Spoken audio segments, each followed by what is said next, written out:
And welcome back to more Super Paper Mario. Last time we went to the arcade and saw what that has to offer, and this time we begin our final trial, the Flopside Pit of 100 Trials. So, that little rift there will only appear once you do the Flipside Pit of 100 Trials, because I don't want you getting ahead of yourself. This is the entrance to a dangerous dungeon called the Flopside Pit of 100 Trials. Once you go in, it's not easy to leave. Do you want to go in? I pushed it. So it defaults to no, which is a very ominous start. So you'll notice our level background, first of all, is based on, wow, good luck, on Chapter 4, with Scorps and his mom. So continuing the theme of the last one, yeah, it's themed after the various chapters we saw. So, second verse, same as first. I hope the Koopa Shell doesn't actually have the key. By the way, off screen, if you noticed, I have 0 coins, practically. I bought a bunch of items, because I clearly will need them with how I am currently playing. So, the Flopside Pit of 100 Trials is basically the same thing as the Flipside Pit of 100 Trials, just you have a slightly different color palette, as you may notice. All the enemies are dark versions. And the reason is, they're all dark enemies. You can literally tattle them, and it'll be like Dark Blank, Dark Goomba, Dark Cursia, Dark Koopa Troll, which is why we don't have any other Dark Koopa Trolls. Why we just have normal Koopa Trolls, because these are the Dark Koopa Trolls. If we see one, I think they're Koopa Trolls. Obviously these have high catch rates, because they're the hardest enemies we'll face in this game, pretty much. Sometimes the card shop in Flipside sells caught cards of these characters, so I would actually recommend going there. If you have the money. I don't have the money because I bought Ultra Shroom Shakes and another Life Shroom. And a couple of Supers, just to be on the safe side. So yeah, I don't have the money, but if you had the money, I would actually recommend stocking up on catch cards of these enemies in order to lessen the headache they will give you. Give you a little bit of an offensive edge, not that this really matters the moment you may be thinking to yourself, because all these enemies are dying in one hit. But hypothetically, when these enemies start not dying in one hit, it might be a handy investment. Like this. So we're going with Luigi because he's needed to actually open the Pit of 100 Trials, but there's no real reason to be using Luigi. It's honestly not that good for this, because he's not an offensive character. You know, Bowser's your best character, as always. That's not a surprise. I also don't know if these guys drop that many items, because so far they haven't dropped anything, and I'm getting a little concerned. Because I'm playing a little recklessly, and I should probably be doing a better job conserving resources than I am doing, because we're only getting coins. And getting coins doesn't help us, except with Flim, or Flam, whichever is in this particular dungeon. Yeah, we might actually take advantages of we might take advantage of the services in this particular dungeon because of just how much tougher it is. Oh, I almost went to the pipe. That was actually pretty lucky, if I do say so myself. Never mind, you have to go through the pipe. Or, if you're feeling cheeky, you can do this. Now you're feeling cheeky and not wanting to deal with those enemies. Actually, I think we have to do that. Oh shoot, that's awkward. Yeah, warping can be a little problematic at times. So far, we're actually having a pretty solid run. I mean, I expect this to get exceedingly difficult. By the way, I'm not gonna mince words here. This is pretty cool. We got a Dasher card. So, we'll be able to finish up all of our rare cards, except for one I apparently missed. I actually missed a card back in chapter 1, like 2. Fuzzies. Don't know what kind of fuzzy, but it's a fuzzy. No doubt. What else could it be? That sound effect. Now, do these not drop items?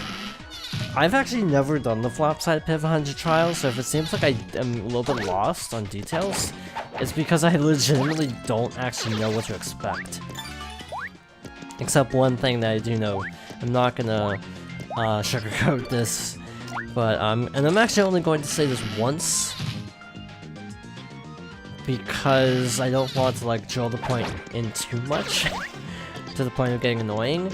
But one decision I don't like is you actually have to do this twice.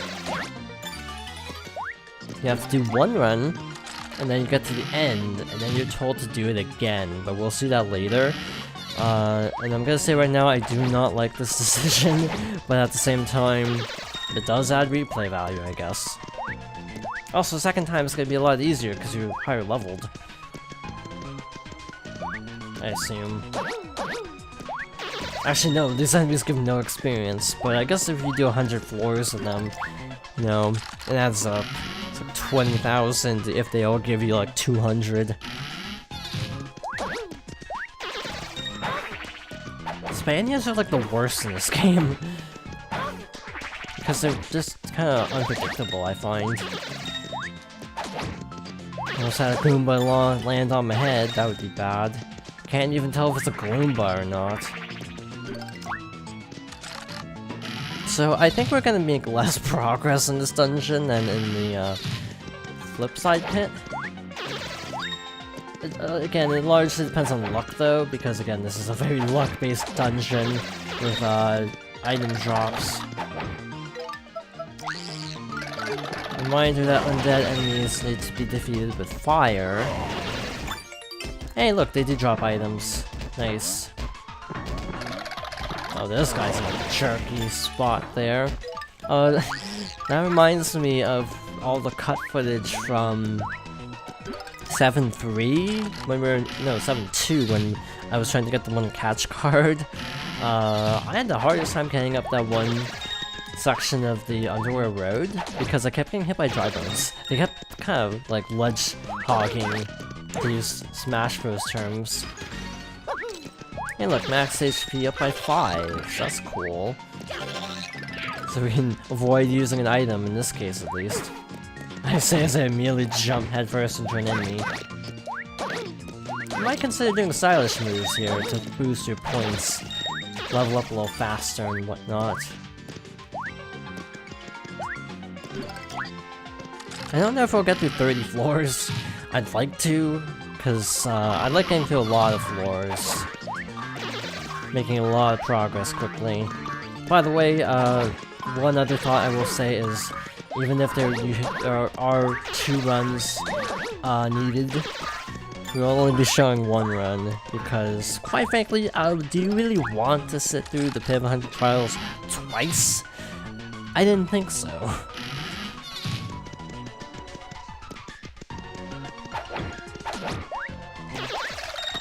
I don't even like doing this twice, let alone 3 times, counting both pits. But again, I'm not gonna like repeat this point. I do think it is a little silly having to do it twice when you already have so many duels of 100 floors or enemies or whatever. It's a little redundant is all. Talking more about the game, I do love these backgrounds because it kind of is like a memory road. And look, number 20 contains a Kumbario card. Yes, as in the first game. So from the Samurai's Kingdom, we ended up getting cards of our good old friends from the last game. This game, or this dungeon, gives us cards from the first game. So yes, you can probably use your imagination of what the next several cards are going to be. can't tell what's a poison Poke and a regular Poke, and that scares me. Cause it's like, I definitely play more cautiously with poisonous enemies.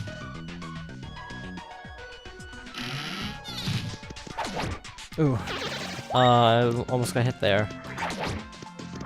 I should be using Bowser, but I'm not. I don't know why. I should be. Playing a dangerous game here. Just gonna do this. That is also a lot of Squirps now that I'm looking at it. Holy cow, that's a lot of Squirps. Too many Squirps, if you ask me. Squirps is kind of a weird character. I feel like Squirps is a case of not really trying to make him likable.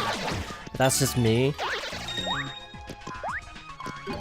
Because he just kind of bosses you around the whole time, because he's the prince, but he also can't tell you he's the prince, so he just comes off kind of snobby.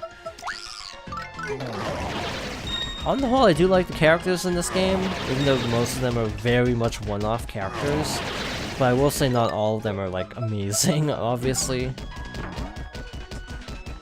Love Bee is another character I'm a little conflicted on, because I do like her arc, but I also do think they should have toned her down a little bit. Just a little much, to the point where it kind of like cuts into and undermines her emotional moment, but that's just me. The main story is really good though. And that is, again, a slight issue I have with this game is that, you know, things involving, you know, Lumiere and Timpani are handled really well, but some of the other things involving other characters are a little rushed, like the pixels tend to kind of lack character development. And just since he was here, and he wasn't really attacking us directly, I figured, hey, might as well look for an item while we're here. Dark Brews. At least it just comes to us, so this makes getting the key a lot easier. I figured I might as well fight them since we didn't have to go out and search for them. So hey look, we've crossed over and now we're in a room based on the Chapter 5 setting. The land of the Kragnans.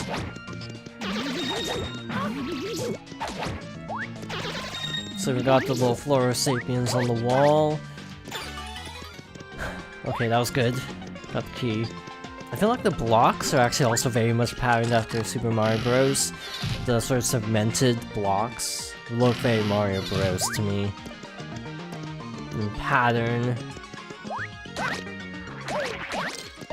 So those aren't regular Buzzy Beetles, those are like the dry bones Buzzy Beetles that kind of have shells you have to kind of break through, so they're a little bit more work. Just hitting them with a hammer, because they take 3 hits by default. It's not a matter of whittling down HP. More Dark Booze. I am happy about this, because I can do this. First try. Again, I am actually trying to fight enemies, because if I can actually get items, that's good. Wow, that was actually a really fast run. Cooper. But I think we made it through 30 floors. I think we should call it here. So next time, we shall head deeper into the Flopside Pit of 100 Trials. So thank you for watching, and I hope you join me next time for more Super Paper Mario.